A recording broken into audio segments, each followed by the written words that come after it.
Hello viewers, வணக்கம். Welcome to tickling taste. White sauce pasta recipe தமிழில் நம்ம tickling taste சேனலில் பார்க்க போகிறோம். ஒரு பேசிக்கான பாஸ்தா ரெசிபி எப்படி செய்கிறதுன்னு தாங்க பார்க்க போகிறோம்.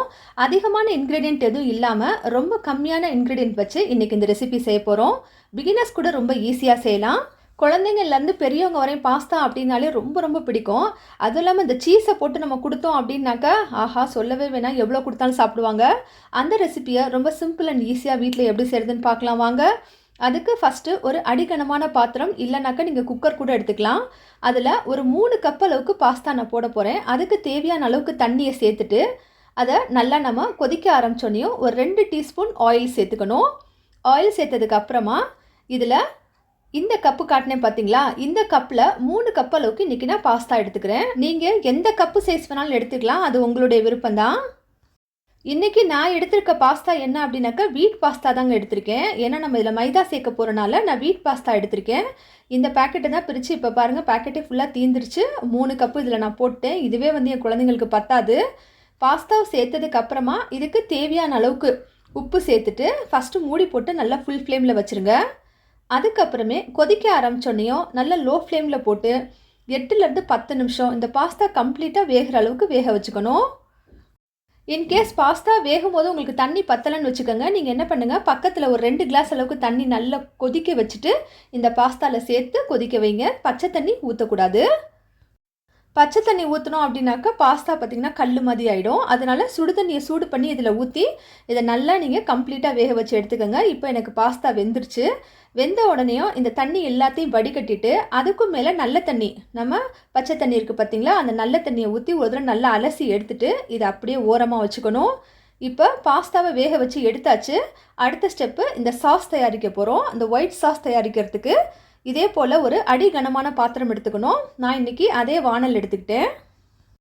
அதில் 100 கிராம் அளவுக்கு பட்டர் எடுத்திருக்கேன். அதில் பார்த்திங்கன்னா ஒரு 3/4 அளவுக்கு பட்டரை சேர்த்துக்கிறேன். நான் இந்த கணக்கெல்லாம் ஏன் உங்களுக்கு சொல்கிறேன் அப்படின்னாக்கா நீங்கள் செய்யும் போது உங்களுக்கு அப்போ இந்த டேஸ்ட்டு கரெக்டாக கிடைக்கும்.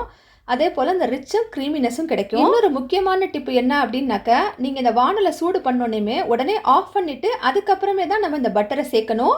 பட்டரை சேர்த்துட்டு அதுக்கப்புறம் அடுப்பு ஆன் பண்ணிக்கணும். பட்டரை சேர்த்து இமிடியட்டாக ஒரு 7லேருந்து 8 பல் பூண்டு ரொம்ப சின்ன சின்னதாக கட் பண்ணி வச்சுட்டு அதையும் சேர்த்து இப்போ நல்ல லோ ஃப்ளேமில் தாங்க இருக்கணும். இந்த லோ ஃப்ளேம்லேயே லைட்டாக இந்த பூண்டை வறுத்து விட்டுட்டு இமிடியட்டாக இதில் 2 டேபிள் ஸ்பூன் அளவுக்கு மைதா மாவு சேர்த்துக்கணும். இதில் கோதுமை மாவு சேர்க்கலாமா அப்படின்னு கேட்டாக்கா, பாஸ்தாவுக்கு பொதுவாகவே மைதா மாவு போட்டு தான் செய்வோம். அதனால் இந்த மைதா மாவு தான் நம்ம இன்றைக்கி சேர்க்கணும். மைதா மாவு சேர்த்துட்டு நல்லா மிக்ஸ் பண்ணி விடணுங்க. இந்த பட்டரோட மைதா மாவு நல்லா ஃப்ரை ஆகணும். இந்த அளவுக்கு பார்த்திங்கனாக்கா நுர பொங்கி வர அளவுக்கு நல்லா ஃப்ரை ஆகணும். அப்போ தான் பார்த்திங்கன்னா நமக்கு ரொம்ப டேஸ்ட்டாக இருக்கும் இந்த பாஸ்தா. மைதா மாவோட பச்சை ஸ்மெல் எல்லாமே போயிடும்.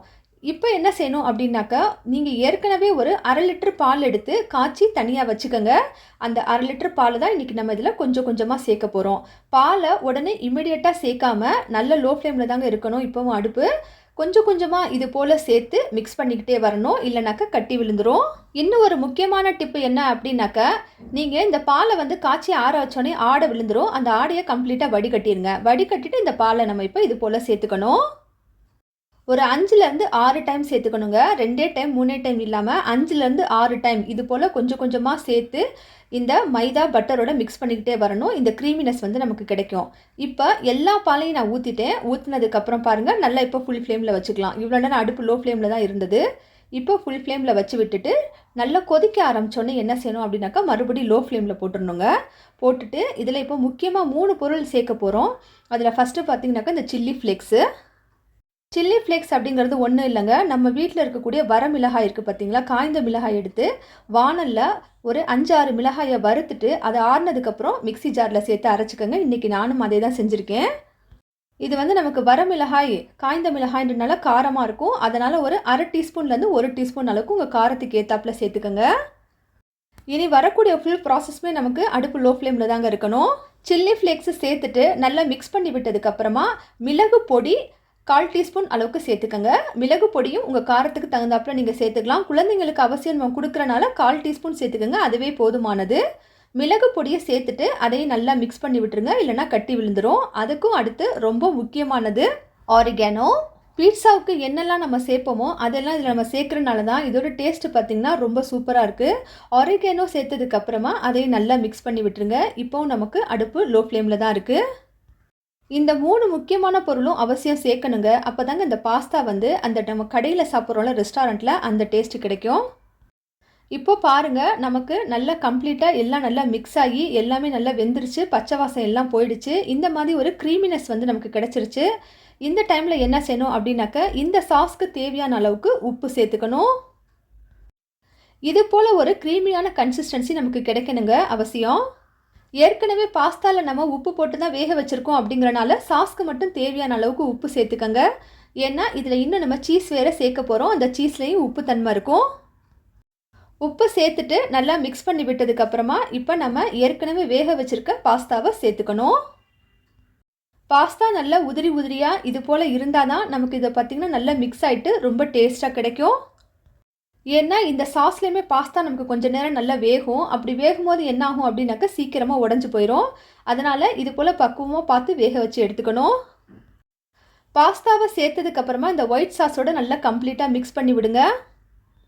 உங்களுக்கு இன்னுமே ரொம்ப க்ரீமினஸ் வேணும் அப்படின்னு நினச்சிங்கனாக்கா நீங்கள் 2.5 டேபிள் ஸ்பூனுக்கு பதிலாக 3 டேபிள் ஸ்பூன் மைதா மாவு கூட சேர்த்துக்கலாம்.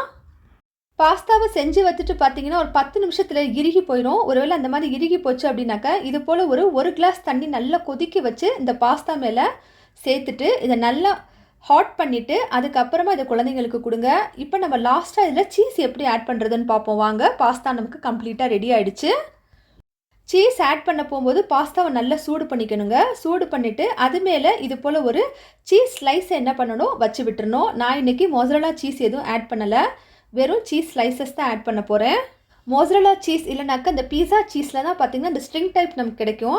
இதில் வந்து இது இப்படி இழுத்தாக்க இந்த ஸ்ட்ரிங் டைப் வராது. ஆனால் சாப்பிட்றதுக்கு பார்த்திங்கன்னா ரொம்ப சூப்பராக இருக்கும். இது ரொம்ப பட்ஜெட் ஃப்ரெண்ட்லியும் கொடுங்க. நீங்கள் பிளேட்லேயோ இல்லை ஏதோ ஒரு பவுல்லையோ பாஸ்தாவை சேர்த்துட்டு அது மேலே இந்த சீஸை மேலே வச்சு விட்டுட்டு அதுக்கப்புறம் அதை எடுத்து ஒரு 20 செகண்ட் 30 செகண்ட் க்ளோஸ் பண்ணி வச்சுருங்க. வச்சிங்கன்னா பார்த்திங்கன்னா மெல்ட் ஆயிரும். அதுக்கப்புறம் ஒரு கரண்டி வச்சு நல்லா மிக்ஸ் பண்ணி விட்டுட்டு குழந்தைங்கள்ட்ட கொடுங்க. ரொம்ப சீஸியான அதுவும் இல்லாமல் ரொம்ப கம்மியான இன்க்ரீடியன்ட், பேசிக்கான இன்க்ரீடியன்ட் வச்சு இன்றைக்கி இந்த பாஸ்தா ரெசிபி நம்ம பார்த்துருக்கோம். இந்த ரெசிபியை நான் அடிக்கடி வீட்டில் என் குழந்தைங்களுக்கு செஞ்சு கொடுப்பேன். அவங்களுடைய ஆல் டைம் ஃபேவரட் ரெசிபிங்க. பிடிச்சிருந்தா அவசியம் இதை செய்து பார்த்துட்டு லைக் பண்ணுங்கள். உங்கள் ஃபேமிலி, ஃப்ரெண்ட்ஸ், ரிலேஷன்ஸ் எல்லாருக்கும் ஷேர் பண்ணுங்கள். நம்ம டிக்லிங் டேஸ்ட் சேனலுக்கு சப்ஸ்கிரைப் பண்ணுங்கள். தேங்க்யூ ஃபார் வாட்சிங்.